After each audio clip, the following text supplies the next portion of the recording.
Hey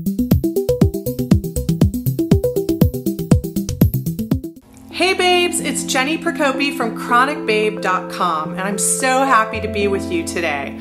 This is another AWAP Wednesday video, and if you haven't been with us before, AWAP stands for as well as possible.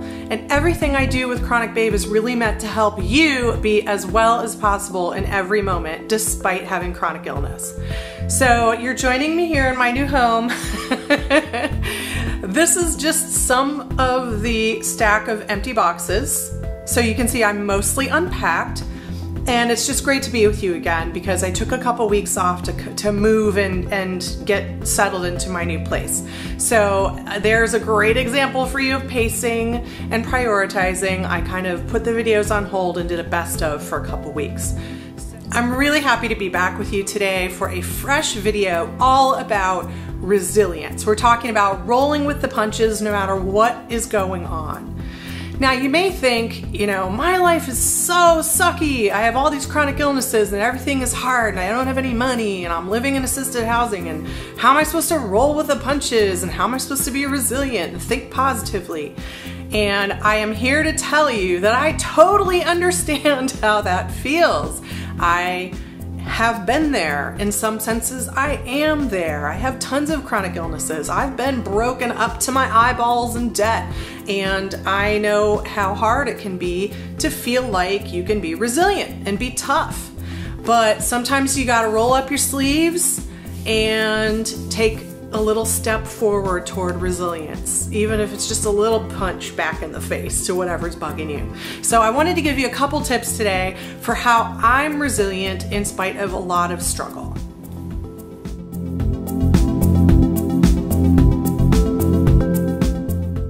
So moving brought up a lot of really difficult emotions for me. I've had to move a bunch of times in the last few years, and it's very, very challenging to be uprooted over and over and over again. And I had a few days where I was really, really emotional. I was a little bit of a basket case, and then you can't stay that way forever. You have to try to remember that some things are impermanent. In fact, really everything is impermanent, but the big thing about resilience that I found is trying to have perspective on what is permanent and what's not, and what is workable and what's not. So when it comes to keeping perspective, I have a few things that I love to do. I check in with friends and family and hear their stories about their lives because that usually puts things in perspective for me. I check in with some of my favorite bloggers online who write about their lives with chronic illness. Not that I want to get excited about someone else's worst experience, but sometimes it really helps to read about someone who's going through stuff that's way harder than me and see how they're toughing it out. I do a lot of writing. And I write about all my emotions and I look at what I'm feeling, and that helps me get perspective too. Like maybe one day I was flipping out because I couldn't find the right hook to put in the hallway to hang hats from or whatever. Well, get a little perspective, babe. That's in the big world, that is a tiny, tiny thing, right? So even when we're really struggling and things are really hard and we're really hurting or we're really sick, it really helps to try to maintain that perspective.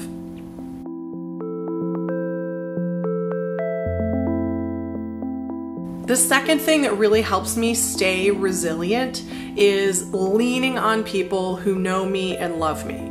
So when I was really struggling a few days ago, I texted a few friends, a select group of people who I know are going to do two things.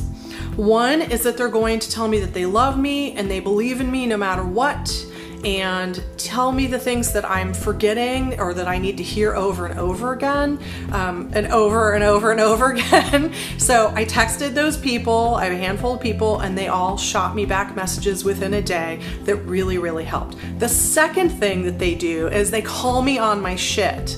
So if I'm complaining about something or I'm really stressing about something, after they lovingly tell me that everything is gonna be okay, they then lovingly tell me to get over myself and get back to being the tough chick that they know and love, because they know me and they believe in me. So it's like that, you need that first step of the gentle, compassionate, loving friend who tells you that they love you and they believe in you to kind of cushion the blow.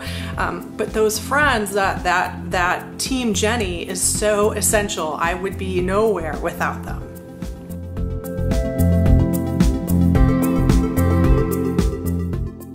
So the third thing I do to really stay resilient is I study my own history.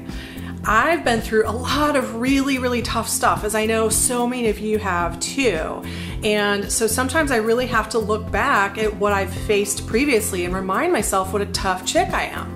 So that means maybe going through an old journal, looking at old photos, maybe getting in touch with an old friend. Sometimes for me that's talking to my therapist and checking in with her and going like, hey, this thing is really hard, but I got through this thing that was way harder, right? You know, you need to kind of remind yourself that you have seen worse, or you've seen things that are equally bad and made it through. And sometimes that knowledge, that reminder, can help you steam through whatever is really hard right now.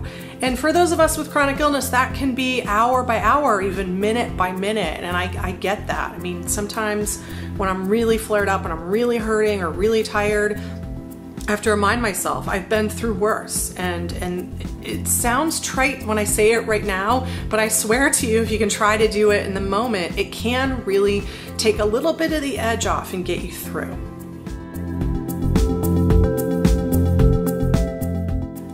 Okay, babe, so that's a few tips I have for you on resilience. These are the things I'm doing to stay tough in the face of some really difficult things like packing and unpacking and going to the recycling bin. So I hope this has been helpful for you today. I love these AWAP Wednesday videos, and I'm really happy to be back at you this week with a fresh one. Like this video, like it on Facebook or YouTube, and please share it with your friends on Twitter and Instagram and Pinterest and whatever else you want to share it on.